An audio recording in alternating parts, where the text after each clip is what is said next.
मैं दर्शकों को बताना चाहूंगी कि डॉक्टर गुप्ता वही सर्जन हैं जिन्होंने एक लेबर के सिर से सरिया गुजर गया था और वो एक बहुत ही बड़ा ऑपरेशन था जो आप लोगों ने किया। एक पूरी टीम लगी थी और आपने उसकी जान बचाई।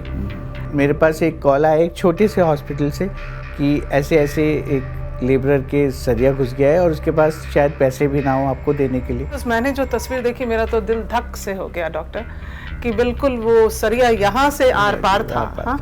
भगवान ने हमें शक्ति दी है कि हम वो काम कर सके। भगवान ने जिसके हाथ से जो काम कराना हो तो उसने कराया।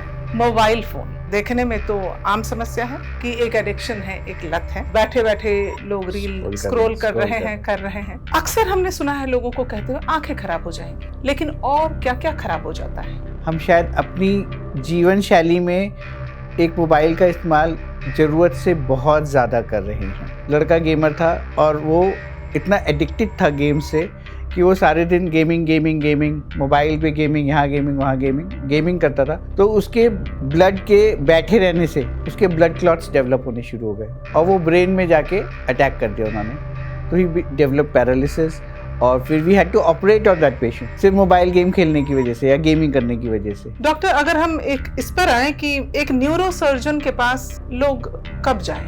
ऐसी स्थितियाँ जो कि इमरजेंसी हैं, अगर मैं उसका सबसे बड़ा उदाहरण तो है स्ट्रोक, दूसरा बड़ा उदाहरण है आपका headache with vomiting, head injury, चौथा दौरा पड़ना, सीजर्स। ब्रेन स्ट्रोक की मरीज हैं उनकी संख्या बढ़ रही है। पहले का कोई डेटा नहीं है, गांव में कोई मेडिकल फैसिलिटी नहीं है, कहीं पे किसी को कुछ पता नहीं है, लोग मर गए थे, कैसे मरे थे, क्यों मरे थे, ये तो कोई डेटा ही नहीं है ना। जैसे ये डिमेंशिया है, अल्जाइमर है, ये सब के पेशेंट्स आपके पास आते होंगे, तो क्या इस तरह के पेशेंट्स बढ़ रहे हैं? मैं अपने आसपास भी बहुत देख रही हूँ। मैडम, एजिंग का प्रोसेस है एंड लाइफस्टाइल डिसीज है। इवन अल्जाइमर छोटा बच्चा हो, कभी बिस्तर से गिर जाता हो, सिर में चोट लग जाती है, बच्चे खेलते वक्त भी गिर जाते हैं, तो कभी कोई बहुत उस पर ध्यान देने की वो ज़रूरत होती है। स्पेशली कुछ रेड फ्लैग्स होते हैं जो कि हमारे को नोट करने चाहिए या पेरेंट्स को पता होने चाहिए कि बहुत ज़्यादा स्वेलिंग हो जाए, बच्चा बेहोश हो जाए, बच्चे को दौरा पड़े या फिर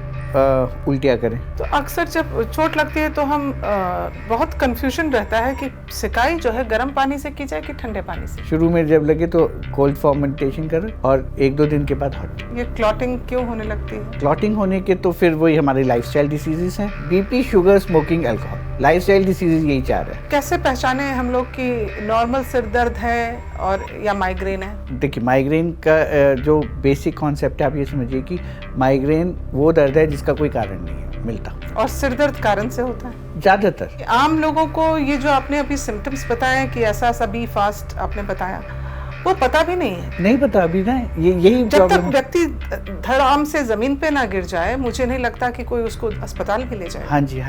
और अस्पताल लेके भी जाएगा, अगर किसी डॉक्टर के पास लेके भी जाएगा तो पहले घरेलू उपचार और उसमें टाइम वेस्ट करेगा, और लेके भी जाएगा तो किसी लोकल फिजिशियन के पास लेके जाएगा, लोकल फिजिशियन उसमें कुछ नहीं कर सकता।